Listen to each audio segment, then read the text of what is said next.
You're 8 years old and your father just sold you. Not to strangers exactly, to the Duke of Norfolk's household, but you'll never see your parents again. Your childhood over, your future decided by men in doublets counting coins and measuring your bloodline like livestock at market. Welcome to Tudor England, where girls aren't raised, they're groomed, where marriage isn't love, it's warfare, and where your body, your dowry, and your womb belong to everyone except you. Still think arranged marriages were just about different times. Tonight, we're diving into the brutal machinery of Tudor matchmaking. Negotiations that happened over cradles, contracts signed in blood and gold, girls who became pawns in a game they never chose to play. Because in Tudor England, your wedding day wasn't the beginning of your life. It was the day your childhood officially died.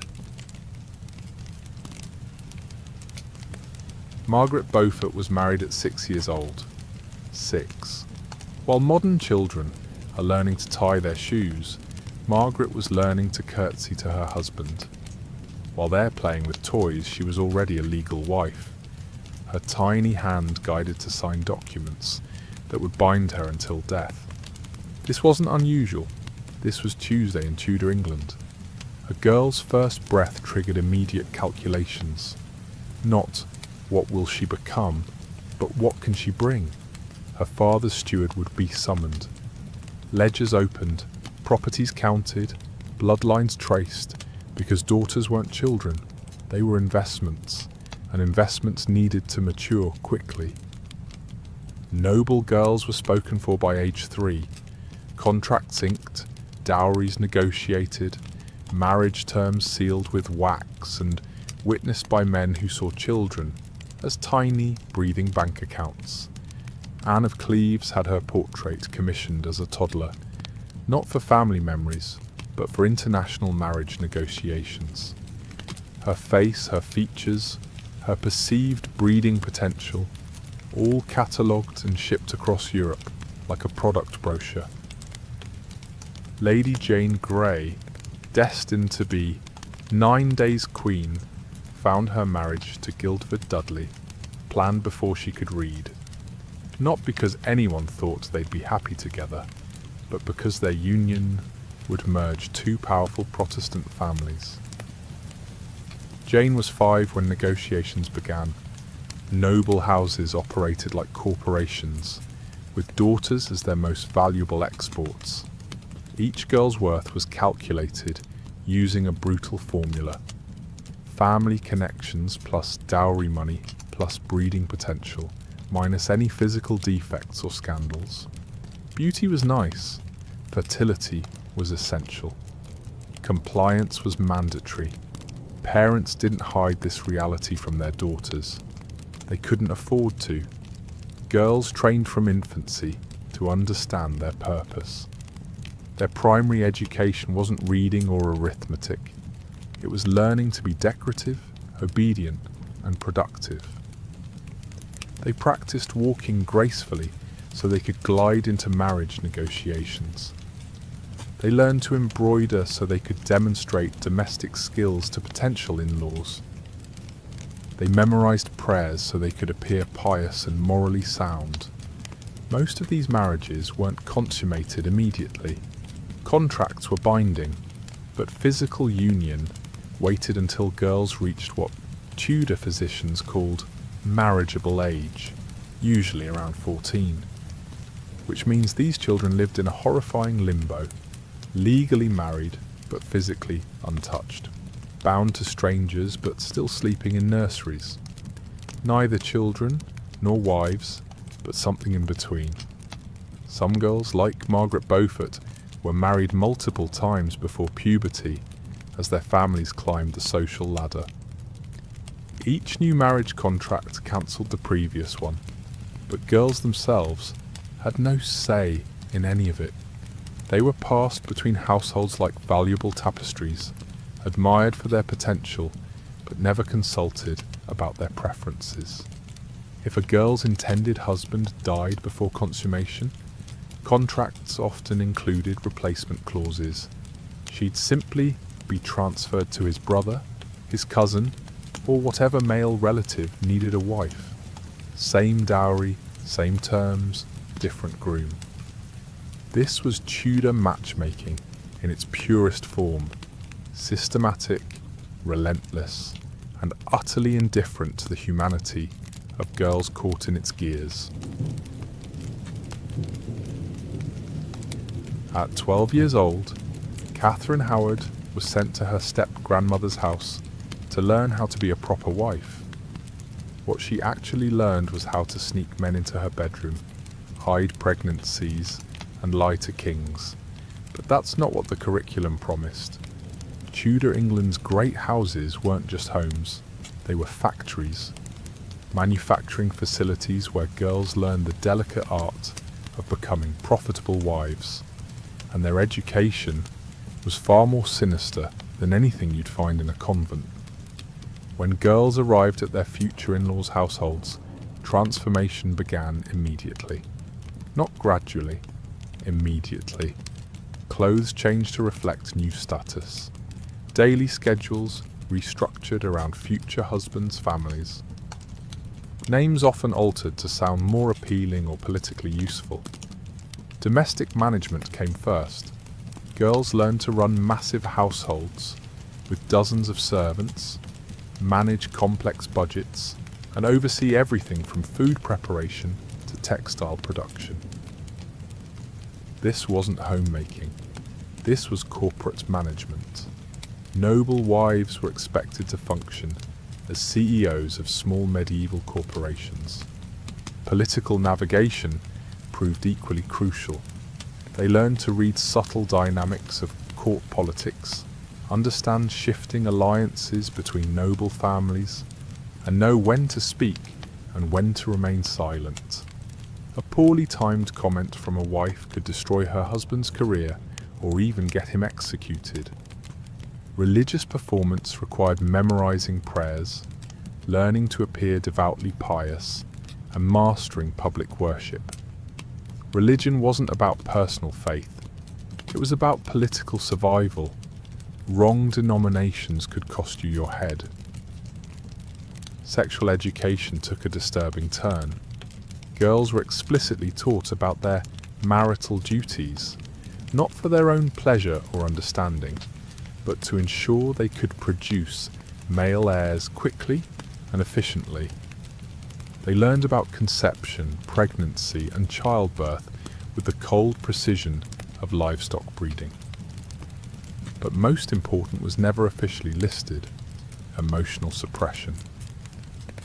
Girls were systematically trained to disconnect from their own feelings, desires, and preferences.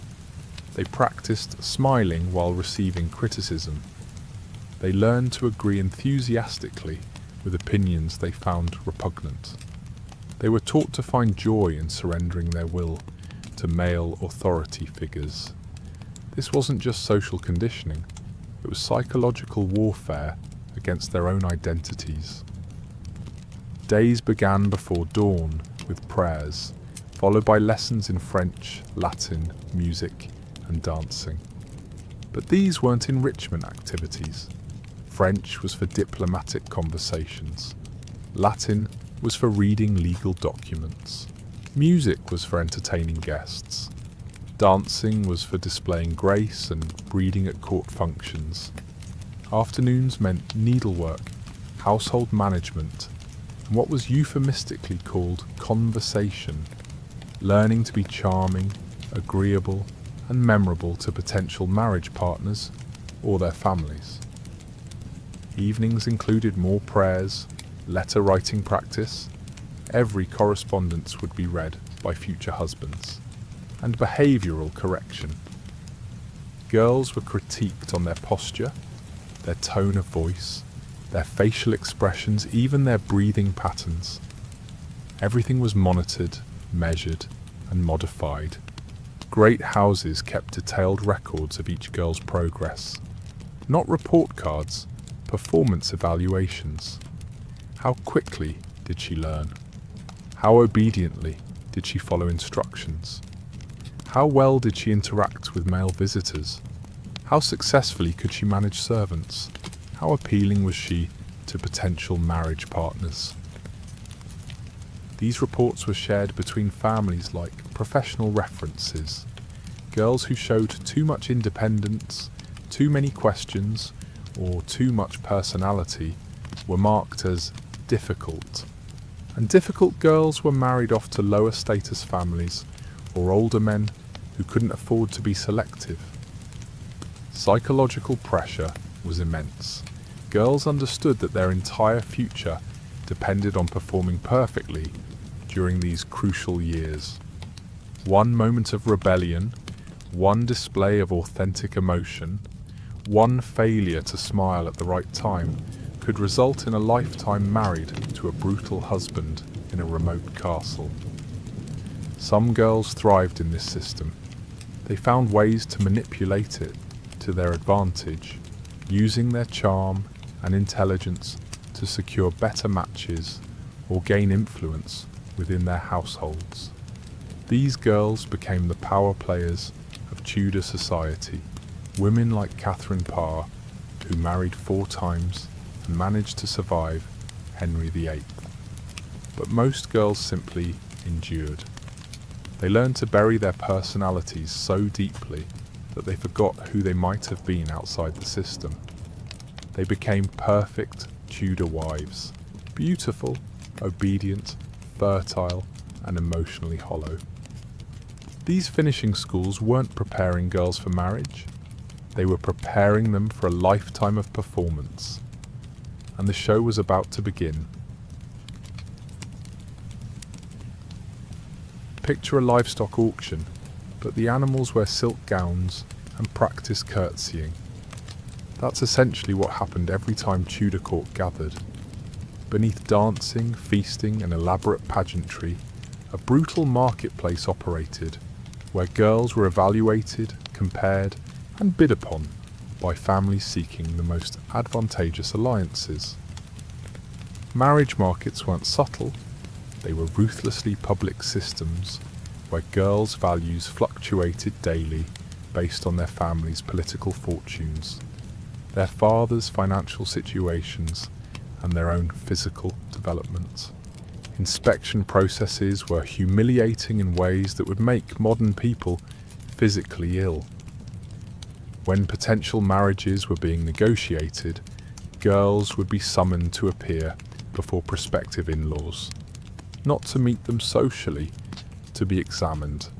They were required to walk, turn, and stand in various positions while adults discussed their physical attributes as if they weren't present. Teeth were inspected, hair was evaluated for colour and thickness, posture was critiqued, complexions were analysed for signs of disease or breeding quality. If families were particularly interested, physicians might be called to examine girls more thoroughly. This included checking for any physical deformities, assessing apparent fertility, and sometimes even verifying virginity. Girls had no right to refuse these examinations. Conversations during these inspections were coldly transactional. Her hips appear broad enough for childbearing. This bloodline brings strong connections to court. Her dowry includes 3 estates in Norfolk. She seems biddable, not too much intelligence to cause problems. Dowry negotiations were equally brutal. Girls' fathers had to essentially purchase their daughters' marriages by offering enough wealth to make them attractive to prospective grooms. Negotiations could last months, with both families haggling over every detail. Cash payments, often representing fathers' entire liquid wealth, land transfers, property rights, future inheritance promises, political alliances, and support. Trade agreements between families. If fathers couldn't meet dowry demands, their daughters faced increasingly limited options. They might be married to much older men, families of lower status, or shipped off to convents. Some families went bankrupt, trying to arrange advantageous marriages for their daughters. Competition between girls was vicious and deliberate. Families would strategically time their daughters' debuts to coincide with or upstage rival families. Girls were coached to highlight their advantages while subtly undermining their competitors. Beauty was important, but political connections were crucial. Plain girls from powerful families could outbid beautiful girls from families that had fallen out of royal favour. Intelligence was risky. Too little, and she couldn't manage a noble household. Too much, and she might threaten her husband's authority. Most valuable girls were described in marriage negotiations like prize cattle, young enough to bear many children, beautiful enough to reflect well on their husbands, intelligent enough to be useful but not threatening, and connected enough to bring political advantages. Rejection processes were devastating. If girls were repeatedly passed over, or if negotiations fell through, their value in marriage markets plummeted rapidly. Families would be forced to lower their standards and accept increasingly unfavourable terms. Some girls who couldn't secure marriages by their late teens were essentially written off. They might be sent to convents, married to distant relatives, or kept as unpaid servants in their family homes. This created enormous pressure on girls to be perfect during their brief window of marriageability. Royal influence complicated everything. Henry VIII's matrimonial adventures sent shockwaves through entire marriage markets. When he divorced Catherine of Aragon, all Spanish marriages became politically dangerous. When he executed Anne Boleyn, girls with similar backgrounds suddenly became unmarriageable. When he favoured Seymour families, their daughters became incredibly valuable. Families had to constantly recalculate their daughters' worth based on kings' current preferences, political alliances, and religious policies. Girls who were highly sought after one year might become liabilities the next, simply because their families had fallen out of royal favour. Marriage markets operated on seasonal cycles. Major negotiations happened during court gatherings, particularly during Christmas celebrations and summer progresses when all important families were present. Girls who missed these crucial windows might have to wait an entire year for another opportunity. Most chilling aspect, girls being evaluated, examined, and negotiated over were expected to smile throughout entire processes. They were supposed to appear grateful for attention, delighted by prospects of marriage, and completely unaware of brutal calculations happening around them. Marriage markets weren't just about finding husbands for girls. They were about demonstrating that girls were commodities whose value could be measured, compared, and traded by men who saw them as assets rather than human beings. When Margaret Tudor, daughter of Henry VII, was betrothed to James IV of Scotland, she was 11 years old. Marriage negotiations took 3 years, not because anyone was concerned about Margaret's feelings, but because her father and Scottish king couldn't agree on dowry amounts, political terms, and which family would control wedding expenses. Margaret herself was never consulted. She was never even informed about negotiations until they were complete. But her entire future was dissected, debated, and decided by men who saw her as a diplomatic solution to Scotland's problems. This is how marriages were made in Tudor England, around tables where girls were absent, but their lives were completely restructured. Players at these negotiation tables included everyone except the person whose life was being decided. Brides' fathers or male guardians led one side, grooms' fathers or grooms themselves if of age, led the other. But these weren't the only voices in rooms. Family lawyers attended to draft complex contracts. Financial advisors calculated dowry requirements and inheritance terms. Political allies were often present to ensure marriages served broader strategic interests. Sometimes even royal representatives attended if marriages had political implications. Religious figures might be consulted to ensure unions wouldn't violate canon law. Marriage within certain degrees of kinship was forbidden, so genealogists were often hired to trace bloodlines and identify any potential impediments. Documents produced during these negotiations were staggeringly complex. Marriage contracts in Tudor England weren't simple agreements. They were elaborate legal instruments that governed every aspect of couples' future lives together.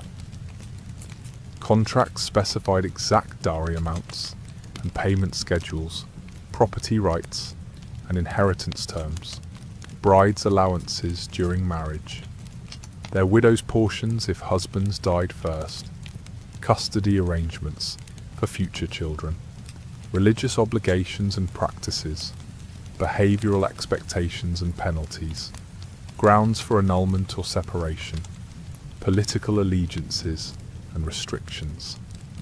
Some contracts included incredibly specific details: what brides would wear at weddings, where couples would live, how many servants she would be allowed, which relatives she could visit, and how often, even which books she would be permitted to read. Financial calculations were mind-numbingly complex. Brides' families had to prove they could provide promised dowries, which often included immediate cash payments, annual income guarantees, property transfers, valuable goods like jewellery and tapestries, future inheritance promises, political support and alliances. Grooms' families had to demonstrate they could support wives in styles appropriate to their birth. This meant proving annual income, property holdings, and long-term financial stability. If either family couldn't meet these financial requirements, negotiations would collapse, leaving girls in limbo while their families scrambled to find alternative arrangements. Timeline pressure was enormous. Girls had narrow windows of marriageability, roughly from age 12 to 18, for most noble families. Miss that window, and their value dropped precipitously. This created intense pressure on families to conclude negotiations quickly, even if terms weren't ideal. Families often negotiated multiple potential marriages simultaneously, creating complex webs of competing offers and counter-offers. Girls might have 3 or 4 potential betrothals being discussed at the same time, with their families playing suitors against each other to secure best terms. Secrecy surrounding these negotiations was both strategic and cruel. Girls were deliberately kept ignorant about discussions until contracts were finalized. This prevented them from expressing preferences, objecting to terms, or attempting to influence outcomes. When Catherine Howard was being negotiated into marriage with Henry VIII, she had no idea discussions were happening. She was simply informed one day that she was going to marry the king. No consultation, no preparation time, no opportunity to object. Backup plans were particularly sinister. Marriage contracts often included substitution clauses. If intended grooms died before weddings, brides would automatically transfer to their brothers, cousins, or other designated relatives. Girls had no choice in matters. Some contracts included penalty clauses. If brides failed to produce male heirs within specified time frames, portions of their dowries could be reclaimed by their families. This created enormous pressure on young wives to become pregnant immediately and repeatedly. International dimensions made everything more complicated. When English nobles married into foreign families, negotiations involved not just private wealth, but national politics. Treaties, trade agreements, and military alliances could all hinge on single marriage contracts. Most elaborate negotiations involved royal marriages, which required approval from monarchs, consultation with parliament, and sometimes even papal dispensation. These discussions could take years and involve dozens of diplomats, lawyers, and political advisors. Breaking points came when negotiations failed. If families couldn't reach agreement, girls would be returned to marriage markets, often with their reputations damaged by failed negotiations. They would be seen as difficult to place, or potentially flawed in some way. Some families became so desperate after failed negotiations that they would accept increasingly unfavourable terms, essentially paying other families to take their daughters. This created vicious cycles where girls who didn't marry quickly became increasingly expensive for their families to place. Negotiation tables were where girls learned their true value in Tudor society. They were worth exactly what men were willing to pay for them, and nothing more. Catherine of Aragon's marriage contract contained 47 pages of legal text. Not a single line mentioned her happiness, her preferences, or her consent, but it specified in exhaustive detail how many children she was expected to produce, what would happen to her body if she failed to do so, and exactly how her corpse should be handled if she died in childbirth. Welcome to Tudor marriage contracts, where girls' entire existences were reduced to legal clauses and their bodies became commodities with warranty terms. Physical specifications in these contracts were shockingly explicit. Bride's virginity wasn't just assumed, it was legally guaranteed. Contracts included detailed provisions for what would happen if brides were found to be damaged goods on their wedding nights. If husbands discovered their wives weren't virgins, they could immediately annul marriages and demand return of entire dowries. Some contracts specified that brides' families would pay additional penalties for misrepresentation. Brides themselves could be sent to convents, returned to their families in disgrace, or in extreme cases, accused of fraud. Contracts also included fertility clauses. Brides were explicitly required to produce children, preferably male heirs, within specified time frames.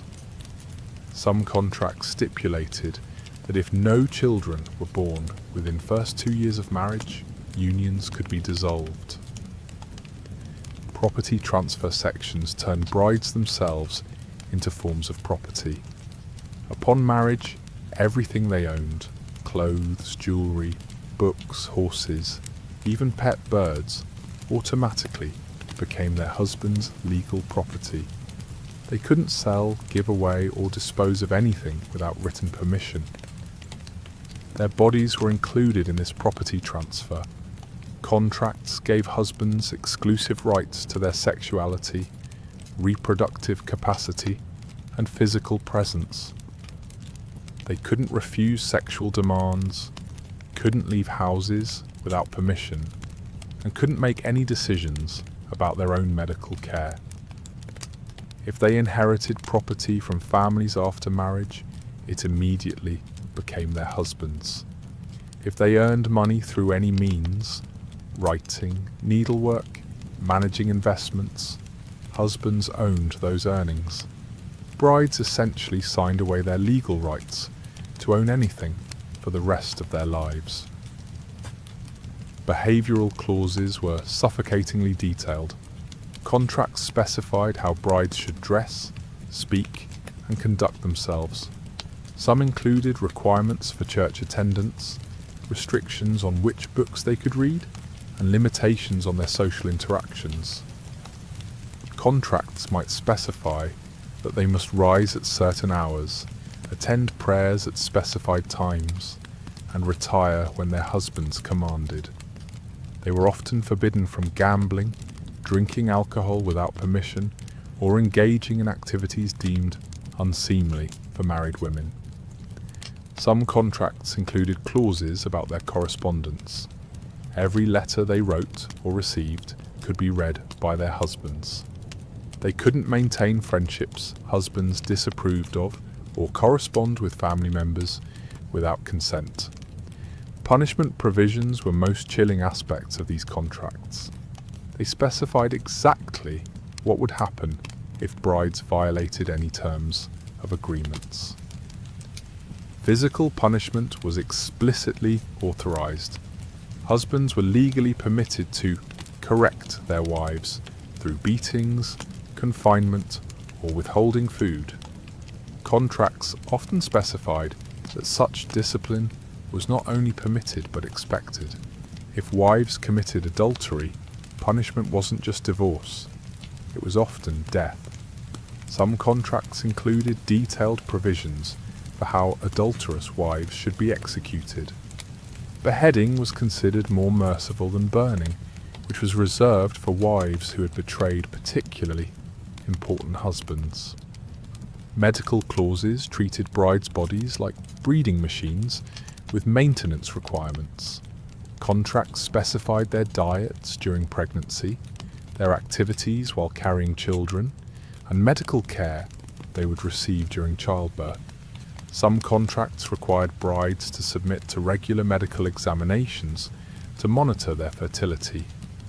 If physicians determined they were unlikely to conceive, their husbands could initiate annulment proceedings immediately. Most disturbing clauses dealt with maternal mortality. If brides died in childbirth, contracts specified how their bodies should be handled, who would control their burials, and whether their families would be charged for failed delivery of promised heirs. Escape clauses were virtually non-existent. Unlike modern prenuptial agreements, Tudor marriage contracts included almost no provisions for brides to exit arrangements.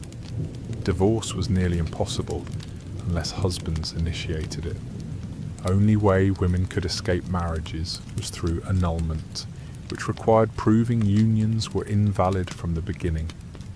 This meant demonstrating that they had been forced into marriage, that husbands were impotent, that they were too closely related, or that one party had been previously married. But even seeking annulment required husbands' permission to bring cases before church courts. If they refused, wives were trapped regardless of how brutal marriages had become. International variations were particularly revealing. English noblewomen marrying into foreign families often found their contracts included additional clauses about cultural assimilation, language requirements, and religious conversion. Catherine of Aragon's contract required her to abandon Spanish customs, adopt English dress, and speak only English in public. She was forbidden from maintaining correspondence with Spanish relatives without permission from her English in-laws. Royal oversight meant that marriages involving important families required additional approval from monarchs. Henry VIII personally reviewed and modified marriage contracts for his courtiers, often adding clauses that served his political interests rather than couples involved. Kings could nullify any marriage contract if it conflicted with their foreign policy, religious requirements, or personal preferences. This meant that even after signing elaborate contracts, couples could find their marriages dissolved by royal decree. Enforcement mechanisms were brutal and comprehensive. Every marriage contract included detailed provisions for monitoring compliance and punishing violations. Brides' behaviour was constantly watched by servants, relatives, and neighbours, who were essentially required to report any infractions. Church officials legal authorities and community leaders all had roles in enforcing contract terms. Violations could result in public humiliation, financial penalties, physical punishment, imprisonment, or death. Contracts weren't just legal documents, they were blueprints for lifetimes of surveillance and control. Marriage contracts were essentially detailed instruction manuals for turning human beings into property, and once they were signed, there was no going back. Anne Boleyn's wedding dress cost more than most people earned in a lifetime. That gown itself, cloth of gold with pearls sewn into every seam, was worth approximately £3,000 in Tudor currency. To put that in perspective, a skilled craftsman's annual salary was about £10. Her dress cost 300 years of wages. But here's what's truly disturbing. Anne Boleyn wore that dress for exactly 4 hours. After ceremony, it was immediately locked away, never to be worn again. It wasn't a dress, it was a costume for a performance where brides were both stars and sacrifices. Tudor weddings weren't celebrations. They were elaborate theatrical productions designed to publicly transfer ownership of human beings from one man to another. And every detail was carefully orchestrated to remind everyone present exactly what was happening. Timing was never about couples' preferences. Weddings were scheduled around political needs, financial arrangements, and seasonal considerations that had nothing to do with romance. Most noble marriages happened during specific windows when court was in session, so important guests could attend and witness transactions. Brides' menstrual cycles were carefully tracked to ensure wedding nights would occur during their most fertile periods. Some families consulted astrologers to choose dates that would be most auspicious for producing male heirs. Others timed weddings to coincide with important political events or religious festivals that would add gravitas to proceedings. Guest lists were political documents. Every invitation was a statement about family alliances, court hierarchies, and future expectations. Who was invited and who was deliberately excluded sent clear messages about families' political positions. Seating arrangements were equally political. Every guest's placement reflected their relationship to families, their importance at court, and their potential usefulness to new alliances. Brides' families and grooms' families often negotiated these arrangements as intensely as they had negotiated financial terms. Ceremonies themselves were designed to emphasize brides' transitions from their father's property to their husband's. Rituals began when fathers literally gave them away, not symbolically, but as legal transfers of ownership. Brides were required to promise obedience not just to God, but specifically to their husbands. They vowed to be bonny and buxom in bed and at board, essentially promising to be sexually available and domestically useful. Grooms' vows focused on their acquisition of property and their responsibility to manage it properly. They didn't promise to love them, they promised to worship them with their bodies, which meant to honour them through sexual possession. Ring ceremonies were particularly loaded with symbolism. Rings weren't symbols of love, they were marks of ownership. Like brands on livestock, grooms placed them on brides' fingers while declaring, "With this ring, I thee wed, with my body, I thee worship, and with all my worldly goods, I thee endow." But that last phrase was deeply misleading.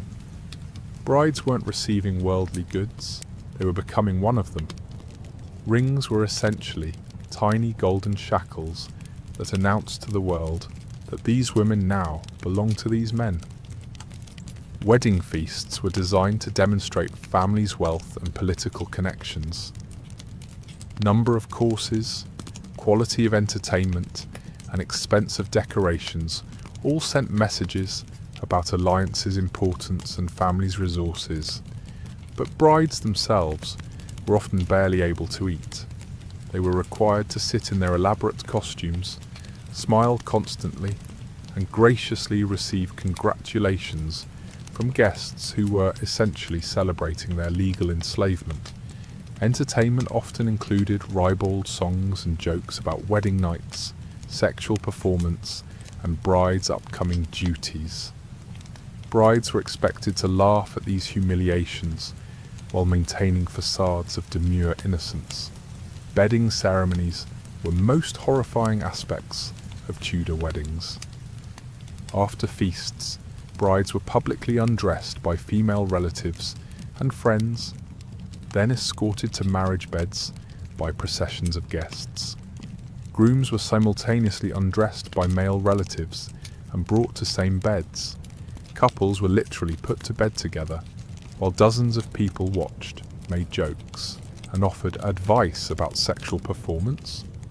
Once couples were in beds, guests would often remain in rooms, continuing to drink and make increasingly explicit comments about what was about to happen. Some ceremonies included blessing of beds by religious officials. Only after this public humiliation were brides and grooms finally left alone to consummate their marriages. But even then, couples knew that sheets would be examined next morning for proof of bride's virginity and marriage's completion. Morning after included its own ritual humiliations. Bloodied sheets were often displayed publicly as proof that brides had been virgins and that marriages had been consummated successfully. If there was no blood or insufficient blood, brides could be accused of fraud, subjected to medical examination, or even returned to their families. Absence of blood could void entire marriage contracts and result in public disgrace for both families. Gifts exchanged during Tudor weddings reflected transactions' true nature. Brides' families gave substantial dowry payments and property transfers. Grooms' families gave symbolic gifts that emphasized their acquisition of new family members. But most telling gifts were those given to brides themselves: household management tools, religious books emphasizing wifely obedience, and jewelry that marked their new status as married women. These weren't expressions of affection, they were work assignments. Aftermath began immediately. Brides' legal identities disappeared moment ceremonies concluded. They could no longer own property, sign contracts, or make legal decisions without their husband's permission. They had literally ceased to exist as independent people under law. Their new daily routines were also immediately structured around their husband's needs and preferences. Their clothes, their schedules, their social interactions, even their meals were now subject to approval and control. Wedding days weren't beginnings of married lives. They were deaths of individual existences. Everything that happened afterward was just working out of legal arrangements that had been celebrated so elaborately. There was no honeymoon in Tudor England. Instead, there was what they called settling periods, 2 weeks to a month when new brides were intensively trained in their husband's household routines, sexual expectations, and behavioural requirements. It wasn't romance, it was basic training for lifetimes of servitude. Catherine Howard learned this the hard way.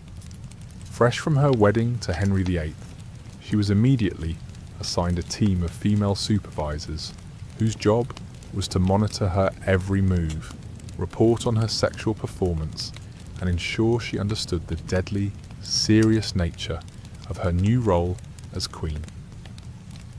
She had ladies in waiting watching her eat to make sure she maintained proper diet for breeding. She had physicians examining her monthly cycles to track her fertility.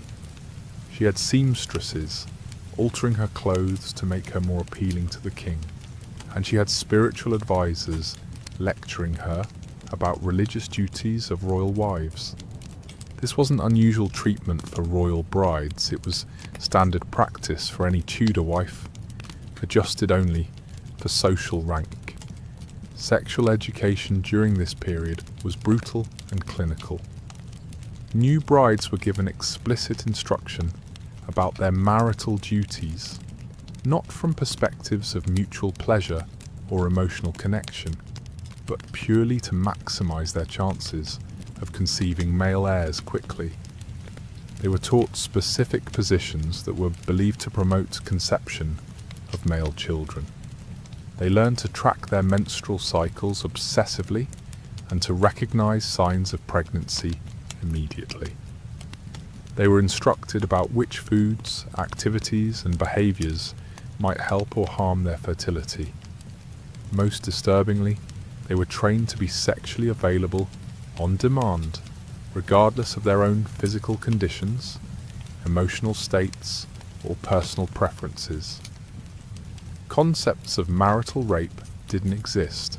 It was legally impossible for husbands to rape their wives, since their bodies belonged to them by contract. Household integration was designed to erase any traces of brides' previous identities and preferences.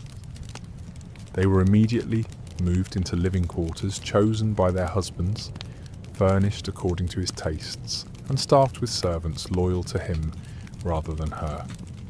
Their daily schedules were restructured around his needs and preferences. If he was an early riser, she would be awakened before dawn, regardless of her natural preferences.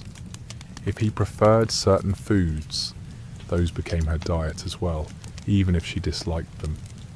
They were required to adopt his religious practices, his political affiliations, and his social circle.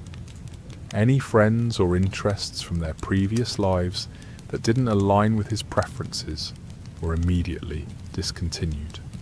Financial reality checks were often most shocking parts of settling periods. Despite elaborate promises made during dowry negotiations, many new brides discovered that their actual living conditions were far more restricted than they had expected. They were given allowances for personal expenses, but these were typically much smaller than what they had been accustomed to in their fathers' houses. Every purchase required approval, every expense was monitored and recorded. If their husbands' families had exaggerated their wealth during marriage negotiations, brides might find themselves living in conditions that were actually worse than what they had left behind. But by then, it was too late to change anything. Social isolation began immediately. Many new brides were moved to their husbands' family estates, often far from their own families and childhood friends. This wasn't coincidental, it was strategic. Isolated from familiar support networks, brides became completely dependent on their new husbands and his families for social interaction, emotional support, and even basic companionship. This made resistance much more difficult and compliance much more likely. Letters to family members were read before being sent. Visits from childhood friends were discouraged or forbidden entirely. Brides were essentially cut off from anyone who might encourage them to assert their own preferences or challenge their new circumstances. Pregnancy pressure was immediate and relentless. From moments marriages were consummated, everyone around brides became obsessed with signs of pregnancy. Their appetites, their complexions, their energy levels, even their dreams were constantly analysed for pregnancy indicators. If they didn't conceive within first few months, pressure intensified dramatically. Physicians were consulted, special diets were imposed, religious ceremonies were performed, and increasingly, brides themselves were blamed for delays. Assumptions were always that fertility problems were wives' faults. If conception didn't occur quickly, they might be subjected to invasive medical examinations, dangerous treatments, or accusations of secretly preventing pregnancy. Behavioural modification was perhaps the most psychologically devastating aspect of settling periods. Brides were systematically trained to suppress any aspects of their personalities that didn't align with their husband's preferences or family expectations. If they were naturally outspoken, they were taught to remain silent unless specifically asked to speak. If they enjoyed reading, they might be restricted to religious texts only. If they had strong opinions about politics or religion, they were required to adopt their husband's views publicly and convincingly. This wasn't just about changing behaviour, it was about fundamentally altering brides' senses of self. They were expected to genuinely become the people their husbands wanted them to be, not just pretend to be those people. Violence during this period was often more psychological than physical, but physical abuse was also common and completely legal. Husbands had legal rights to correct their wives through beatings, and many used settling periods to establish clear boundaries about what behaviour would and wouldn't be tolerated. Even without physical violence, constant surveillance, criticism, and control during this period was designed to break down brides' wills and replace them with complete submission to their husband's authority. Documentation of this process was meticulous. Many families kept detailed records of brides' progress during settling periods, noting improvements in obedience, successful adoption of household routines, and any resistance that needed to be addressed. These records were sometimes shared with other families as references for future marriages. Brides who settled quickly and completely were considered good examples for other young women entering marriage. Settling periods ended only when husbands were satisfied that their wives had been successfully transformed into the people they wanted them to be. For some brides this took weeks, for others it never ended. Margaret Beaufort gave birth to Henry VII when she was 13 years old. Labour nearly killed her. Baby's head was too large for her child-sized pelvis. Delivery took 3 days of agony, with no pain relief except prayer and occasional sips of wine. When Henry was finally born, Margaret's body was so damaged that she never conceived again. She had fulfilled her primary purpose as a Tudor wife, producing a male heir, but the cost was her health, her youth, and any possibility of normal life. She was 13. This wasn't considered a tragedy. This was considered a success story. Pregnancy imperatives in Tudor England were simple and brutal. Get pregnant immediately, stay pregnant as often as possible, and produce male heirs at any cost.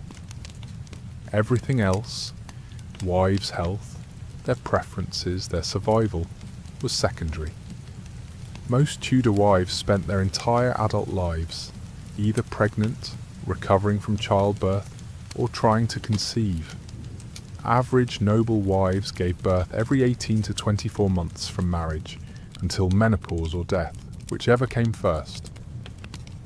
Catherine of Aragon was pregnant 6 times in 6 years. Only 1 child survived past infancy. But rather than allowing her to recover between pregnancies, pressure for her to conceive again intensified with each loss. Medical understanding of pregnancy in Tudor times was somewhere between primitive and actively dangerous. Physicians believed that women's wombs were essentially hungry animals that needed to be fed with male seed to prevent them from wandering around their bodies causing hysteria and illness. They thought that emotional stress cold temperatures or sudden movements could cause babies to slip out of wombs. Pregnant women were confined to stuffy, overheated rooms and forbidden from laughing, crying, or expressing strong emotions. Prescribed diets for pregnant women were bizarre and often harmful. No fruits or vegetables, thought to be too cold, unlimited ale and wine, thought to strengthen babies, and massive quantities of meat, thought to produce male children. Superstitions surrounding pregnancy were elaborate and terrifying. If pregnant women saw hares, their children would be born with cleft lips. If they looked at moons during eclipses, babies would be born with birthmarks. If they experienced any strong emotions, it would permanently affect children's personalities. These beliefs meant that pregnant women lived in constant anxiety about accidentally causing defects or problems with their unborn children. They were forbidden from attending funerals. Sight of death might kill babies. Looking at disabled people, babies might be born with similar conditions, or reading exciting books. Strong emotions were dangerous. Gender obsession was overwhelming. Everyone understood that wives' primary jobs were producing male heirs. Female children were disappointments at best, failures at worst. When wives gave birth to daughters, it was often treated as temporary setbacks rather than blessed events. Celebrations were muted, gifts were fewer, and pressure to conceive again immediately was intense. Some families openly blamed wives for producing daughters, as if babies' genders were under mothers' control. Wives who produced only daughters were often accused of being fundamentally flawed or even cursed. Miscarriage shame was devastating. Pregnancy loss wasn't treated as medical events or natural tragedies. It was treated as moral failings. Wives who miscarried were often blamed for their own losses. Had they been too active, too emotional? Had they failed to pray enough? Had they committed some sin that God was punishing? Wives were expected to examine their own behaviour and identify what they had done wrong to cause losses. Multiple miscarriages could be grounds for annulment, as they were seen as evidence that God disapproved of marriages or that wives were fundamentally defective. Maternal mortality rates were staggering. Approximately 1 in 3 women died in childbirth or from childbirth-related complications. This wasn't seen as public health crisis. It was seen as God's will and natural price of fulfilling women's biological destiny. Wives were expected to approach each pregnancy knowing that it might kill them, but also knowing that refusing to risk their lives by avoiding pregnancy wasn't an option.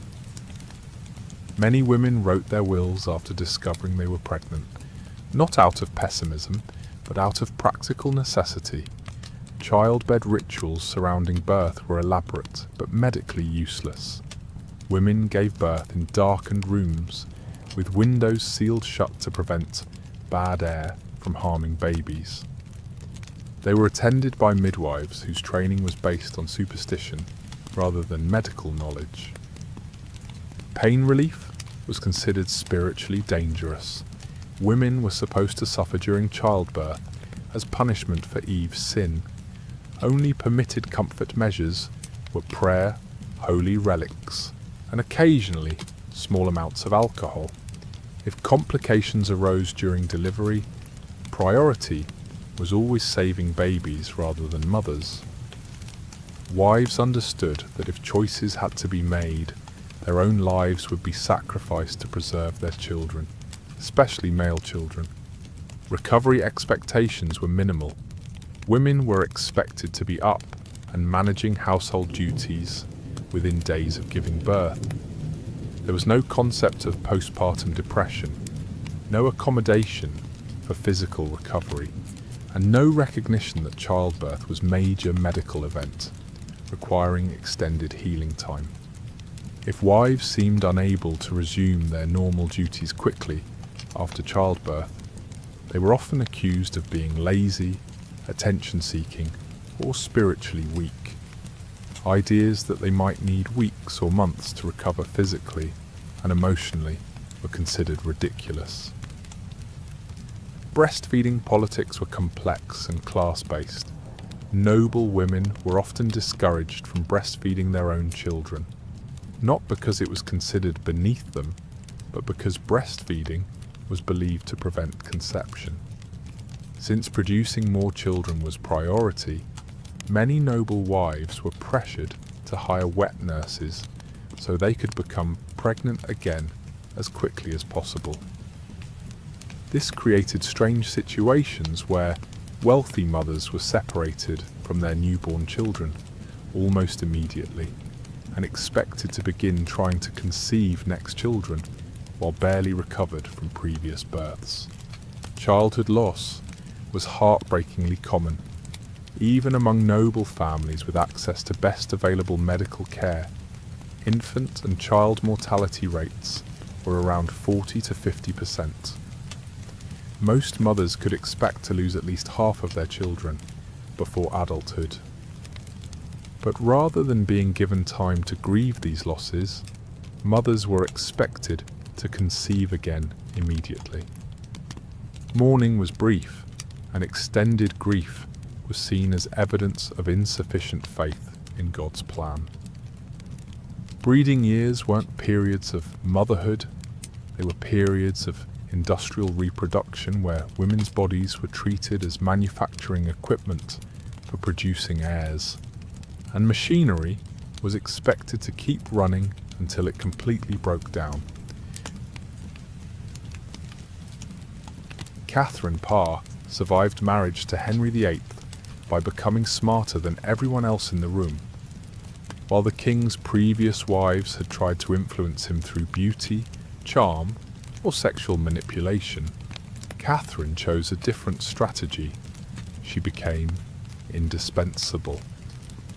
Not as a lover, but as a political ally who could think 3 moves ahead of everyone else at court. It almost got her killed anyway. In Tudor England, any wife who showed intelligence, political awareness, or independent thinking was walking a tightrope over an abyss. Too little engagement, and she was useless. Too much, and she was dangerous. Sweet spots were narrow, shifting, and often fatal to miss. Intelligence paradoxes were brutal in their simplicity.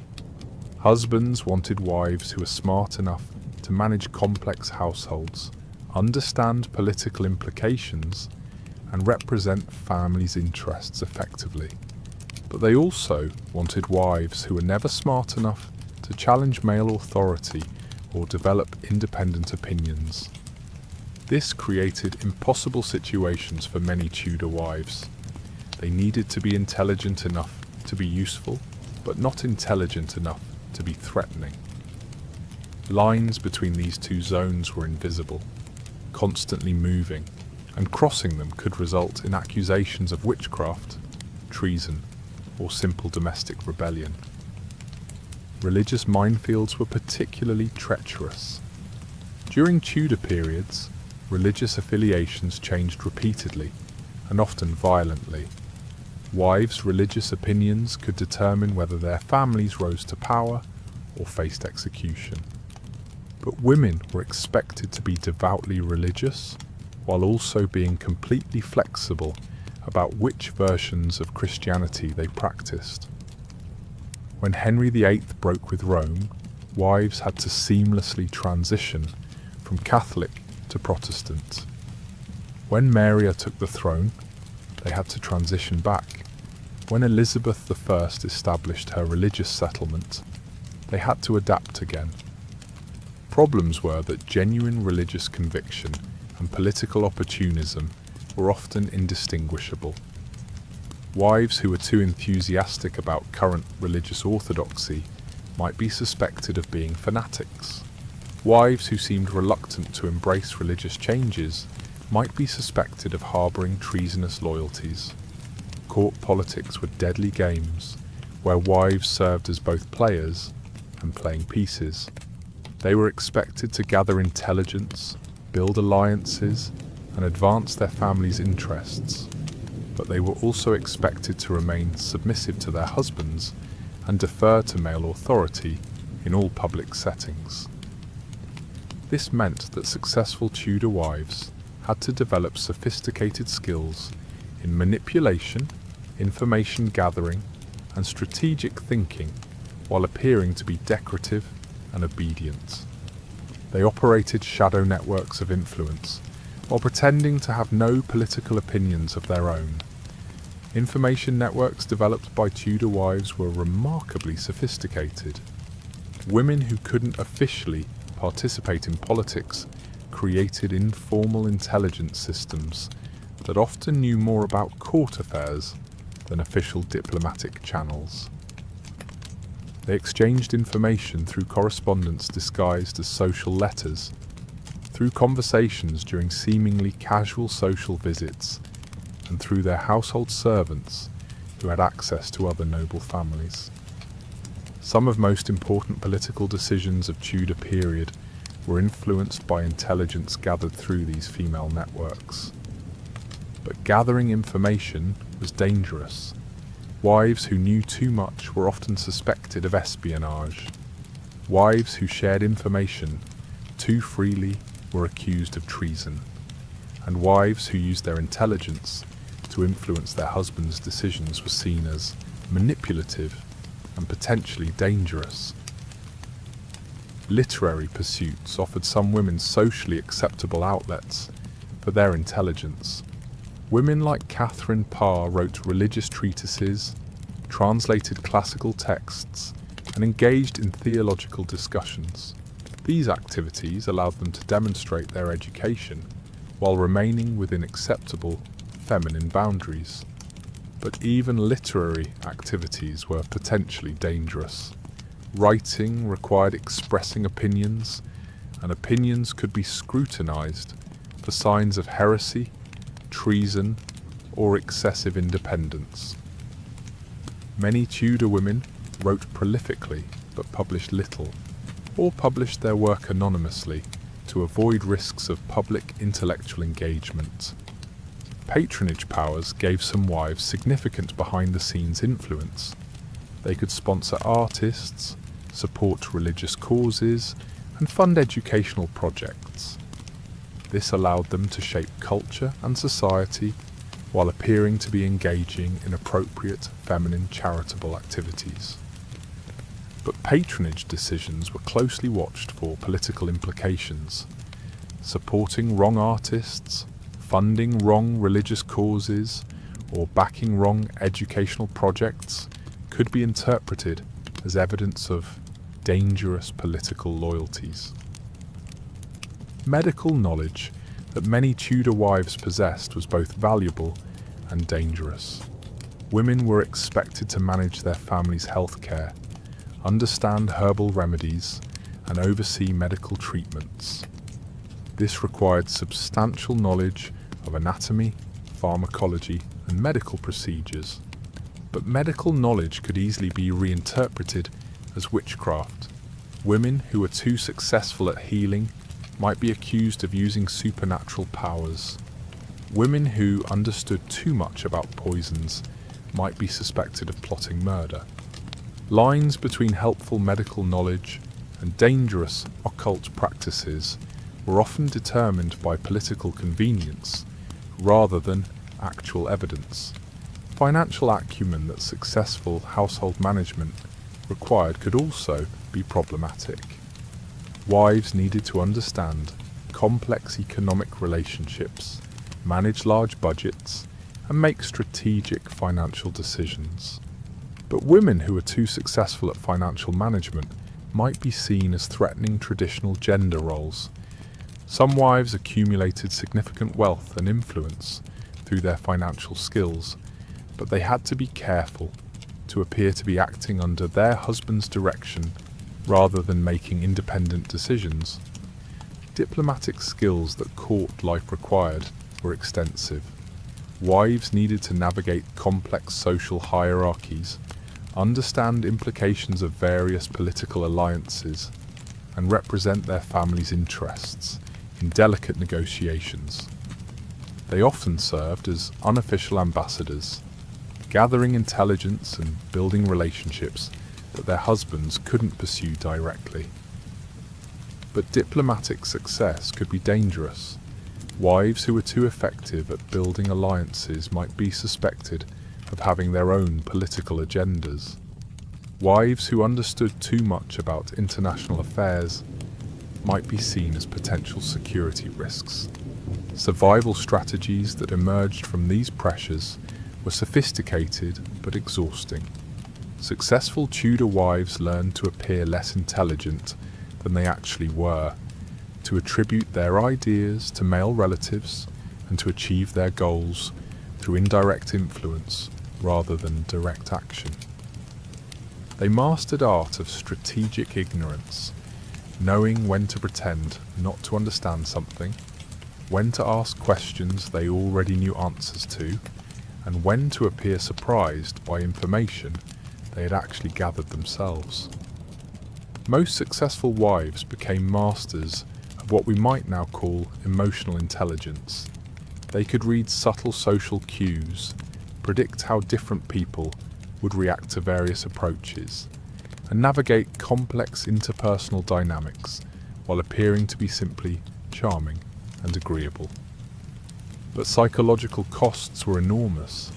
Living lives where intelligence had to be hidden, where opinions had to be disguised, and where every conversation was potential political minefield required constant vigilance and self-censorship.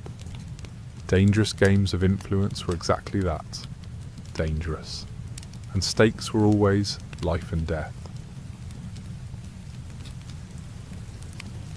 Anne Boleyn lost her head for failing to produce a son. That's simple version.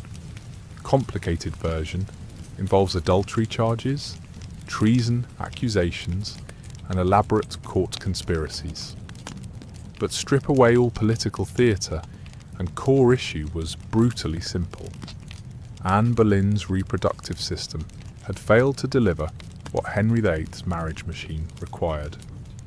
She had given him Elizabeth, brilliant, strong-willed Elizabeth, but Elizabeth was a daughter. After that, Anne suffered multiple miscarriages, including what appears to have been a severely deformed male fetus that traumatized everyone present at delivery. Tudor marriage machinery had no tolerance for mechanical failures. When wives couldn't produce male heirs, systems found ways to replace them. Sometimes through annulment, sometimes through mysterious deaths, sometimes through execution. Machinery always found ways to keep running.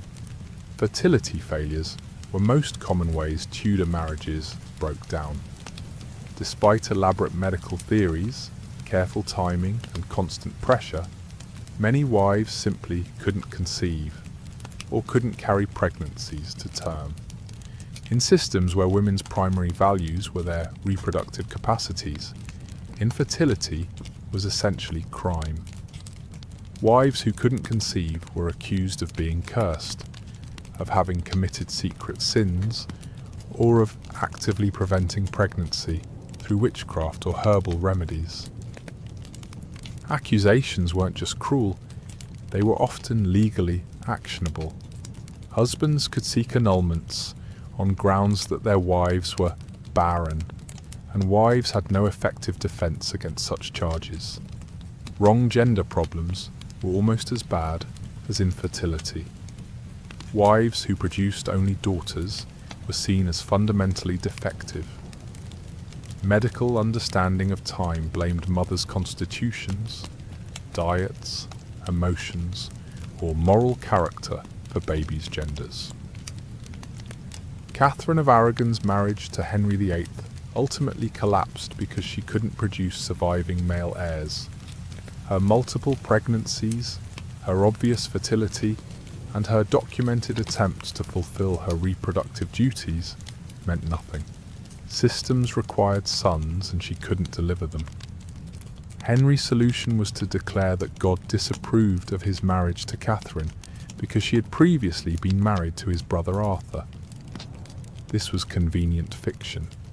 He had gotten papal dispensation for marriage originally, and Catherine insisted, probably truthfully, that her marriage to Arthur had never been consummated. But convenience, not truth, drove annulment. Catherine had failed to produce required product, so contract was declared invalid. Rebellion scenarios were rare but catastrophic. Occasionally, wives pushed back against systems that controlled them. They refused sexual demands, challenged their husband's authority, or attempted to maintain some degree of independence. Consequences were swift and brutal. Rebellious wives could be confined to convents, shipped off to remote family properties, or simply locked in their rooms until they agreed to comply. In extreme cases, they could be accused of adultery, witchcraft, or treason, all capital offences. Systems were designed to make rebellion almost impossible. Wives had no independent income, no legal standing, and no social networks outside their husband's control. Even thinking rebellious thoughts was dangerous, since household servants were often expected to report on their mistresses' behaviour and attitudes. Political obsolescence could destroy marriages overnight. When wives' families fell out of royal favour, lost political influence, or backed wrong sides in court controversies, marriages became liabilities rather than assets. Husbands sometimes needed to distance themselves from their wives' families to protect their own positions.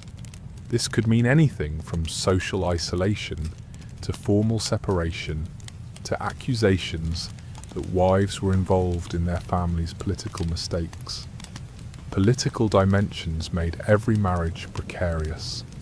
No matter how well wives fulfilled their domestic duties, their positions could be destroyed by political developments completely outside their control.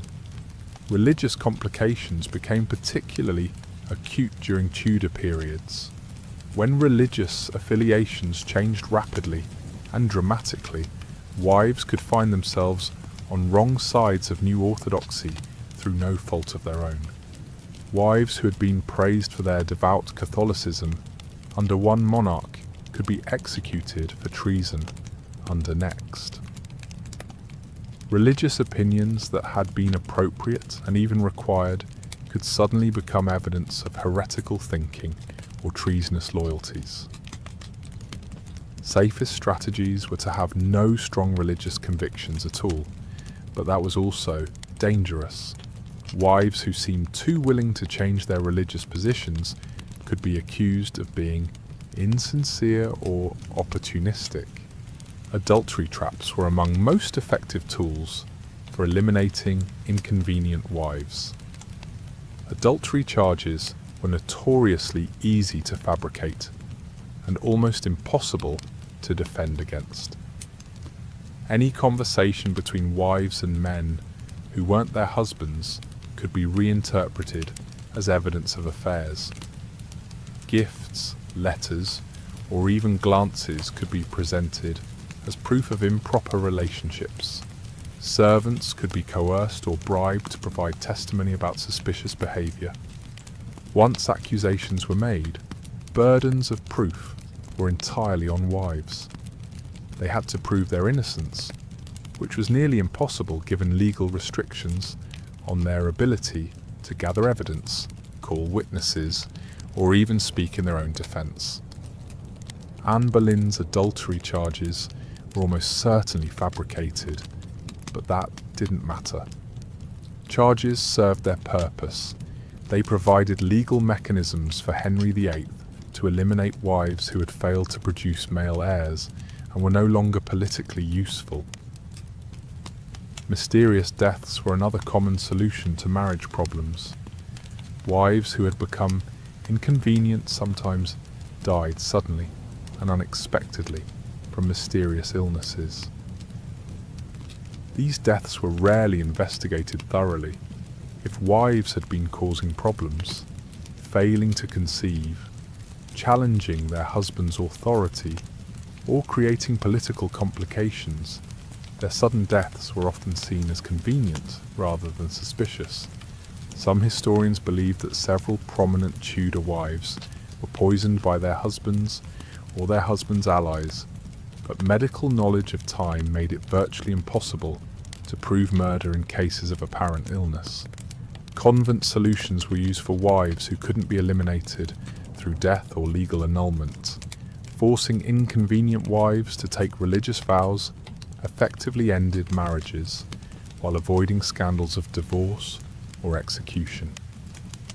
This was presented as wives' voluntary choices to dedicate their lives to God, but it was rarely voluntary. Wives who refused to enter convents could face increasingly severe pressure, including financial deprivation, social isolation, and threats of violence. Once wives took religious vows, they were legally dead to secular world. Their husbands were free to remarry, their property reverted to his control, and they disappeared into cloistered lives of prayer and silence. Systems adaptability was perhaps its most frightening characteristic. No matter what problems arose, Tudor marriage machinery found ways to continue operating. Individual wives could be replaced, discarded, or eliminated, but systems themselves never stopped demanding fresh victims. Each breakdown was treated as individual failure, rather than evidence that systems themselves were flawed. When wives couldn't produce sons, wives were blamed for being defective. When wives rebelled, they were blamed for being ungrateful or immoral. When wives died mysteriously, they were blamed for being weak or cursed. Machinery never broke down. It just consumed wives until it found ones that worked. And when those wives eventually wore out or failed to meet expectations, machinery simply replaced them too. Catherine Parr outlived Henry VIII by writing her way to safety. When the king decided she was becoming too intellectual, too religious, and too influential, Catherine didn't fight back with tears or pleas. Instead, she authored religious treatises that demonstrated her orthodox thinking. She translated classical texts that showed her education was properly channeled. She published prayers that proved her submissiveness to divine authority. But most cleverly, she wrote her way out of Henry's suspicions by appearing to write her way deeper into acceptable feminine roles. It was a masterpiece of strategic intelligence disguised as pious scholarship, and it saved her life. Intellectual camouflage was perhaps most sophisticated survival strategy employed by Tudor wives. Women like Catherine Parr understood that displaying intelligence was dangerous, but so was appearing stupid. Solutions were to channel intellectual energy into socially acceptable forms that appeared subordinate while actually building influence and protection. Religious writing was perfect for this purpose. Wives could demonstrate extensive learning, engage with complex theological questions, and even express opinions, as long as everything was framed as humble submission to God's will and male religious authority. Catherine Parr's Prayers or Meditations became one of the first books published by English Queen under her own name. But rather than threatening male authority, it reinforced traditional gender roles while subtly establishing her as serious intellectual force. Medical experts represent another form of resistance hiding in plain sight. Many Tudor wives became accomplished healers, herb specialists, and medical practitioners. This was socially acceptable because caring for family health was considered feminine duty. But some women turned this acceptable role into real power. They developed extensive knowledge of anatomy, pharmacology, and medical procedures. They built networks with other women who shared medical knowledge. They sometimes even treated patients outside their own families. Margaret Beaufort, Henry VII's mother, was renowned for her medical knowledge. She understood enough about poisons to be politically dangerous, and enough about healing to be socially valuable. Her medical expertise was one of sources of her remarkable political influence. Lines between medicine and witchcraft were thin and politically convenient. Women whose medical knowledge became too extensive or too successful could be accused of supernatural practices, but women who established reputations as skilled healers could build significant social capital and protection. Political networkers operated sophisticated intelligence and influence systems while appearing to be engaged in normal social activities.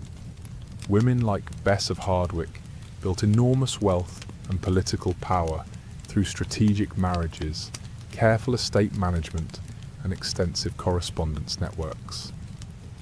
These women understood that they couldn't exercise power directly, but they could exercise it through carefully cultivated relationships, strategic information sharing, and behind-the-scenes influence on men who held official authority. Their letters, disguised as social correspondence, often contained detailed political intelligence, economic information, and strategic advice. Their social visits were actually diplomatic missions. Their household management was actually business empire building.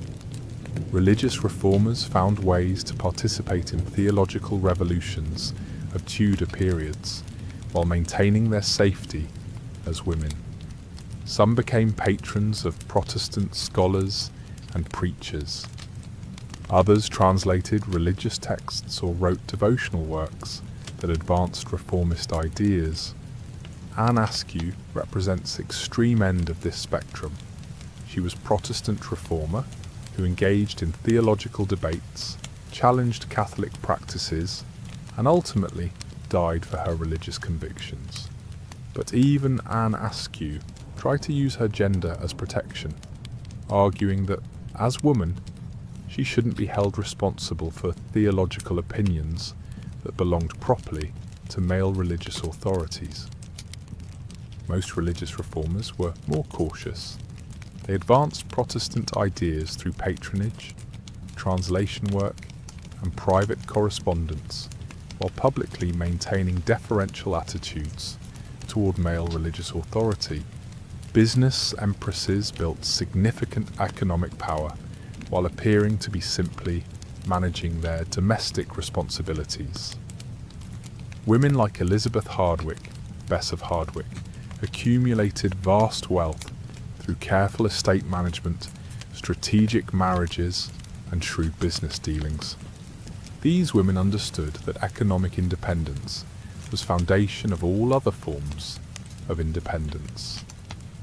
They invested in land, managed complex financial portfolios, and built business relationships that gave them substantial influence despite their legal subordination.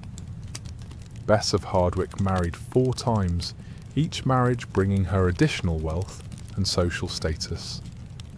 By end of her life, she was one of richest people in England and had used her wealth to build Hardwick Hall, one of most magnificent houses of Elizabethan era.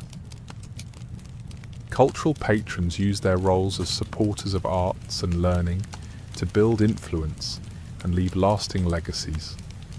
Women who couldn't create art directly could still shape culture by deciding which artists to support, which projects to fund, and which ideas to promote.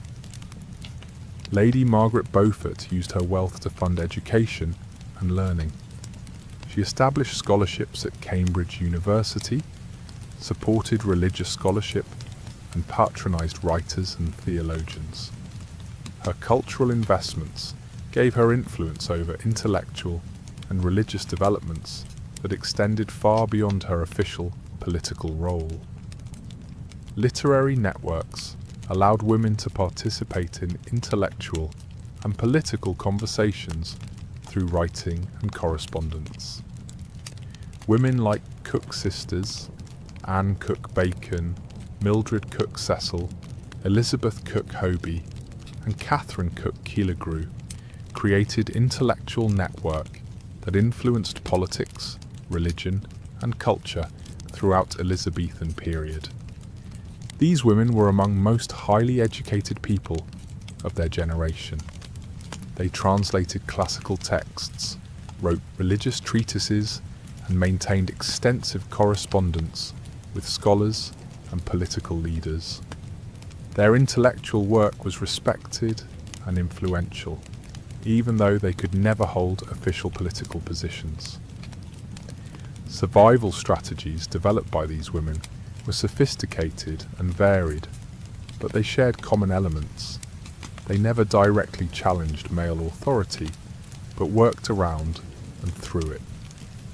They built multiple sources of security: economic, social, political, intellectual. They created networks with other women who could provide mutual support and protection. They used traditionally feminine roles as cover for activities that built real power and influence. They documented their activities and ideas to ensure their legacies would survive. They understood that survival required constant vigilance and strategic thinking. Psychological costs of these survival strategies were enormous. These women had to live double lives, constantly monitoring their words and actions to avoid triggering male suspicions or accusations.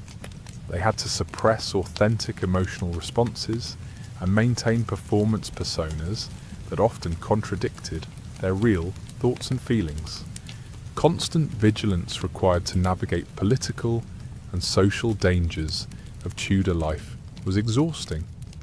These women could never fully relax, never completely trust anyone, and never express themselves fully without calculating potential consequences. Limited success of these resistance strategies is important to acknowledge. Even most successful Tudor wives operated within severe constraints. They could build influence, but not authority.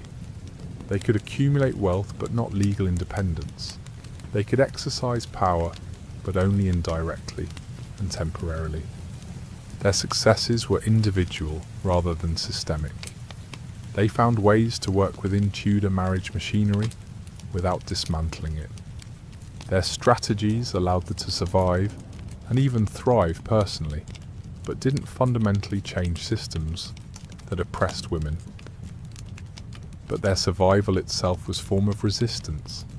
By refusing to be completely crushed by systems, by finding ways to maintain their intelligence and agency, and by building legacies that extended beyond their domestic roles, these women preserved possibilities for future generations.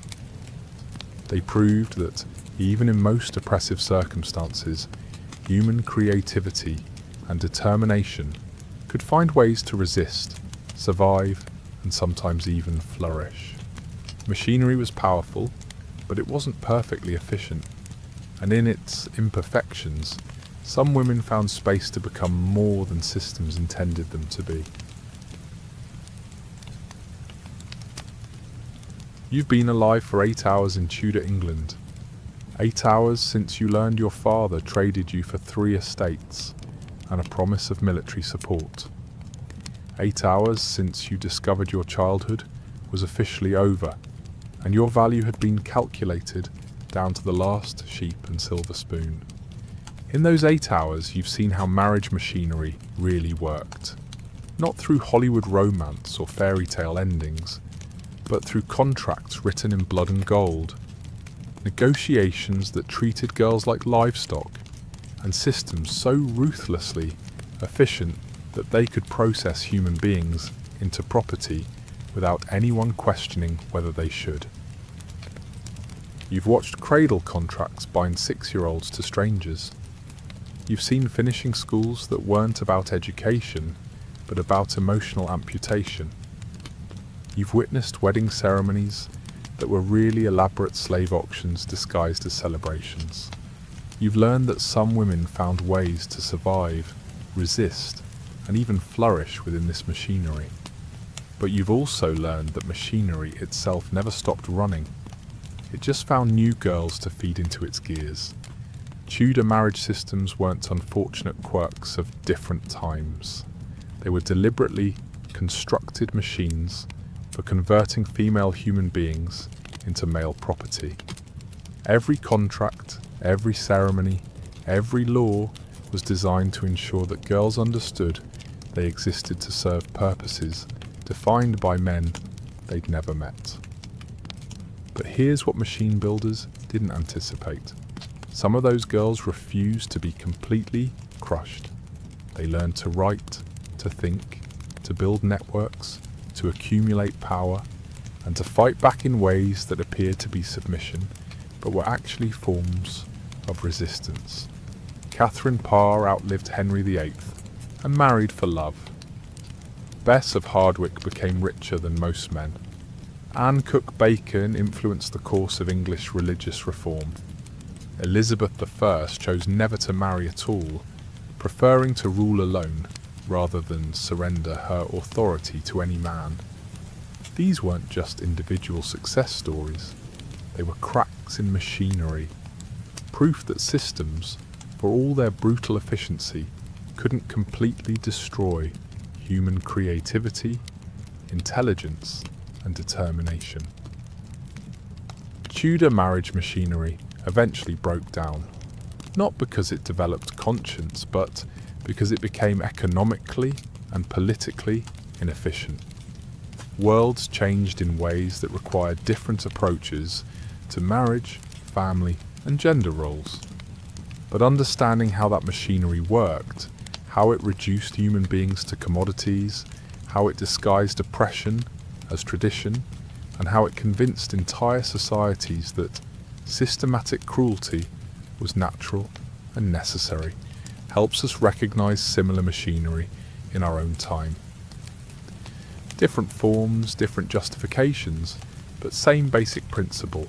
Systems that treat people as objects, to be optimized rather than humans to be respected. Girls of Tudor England couldn't escape their time, but some of them found ways to be more than their time intended them to be. They couldn't dismantle machinery, but they proved that machines built by humans could be resisted by humans. Their stories remind us that even in darkest systems, human dignity finds ways to survive. Not easily, not safely, but persistently.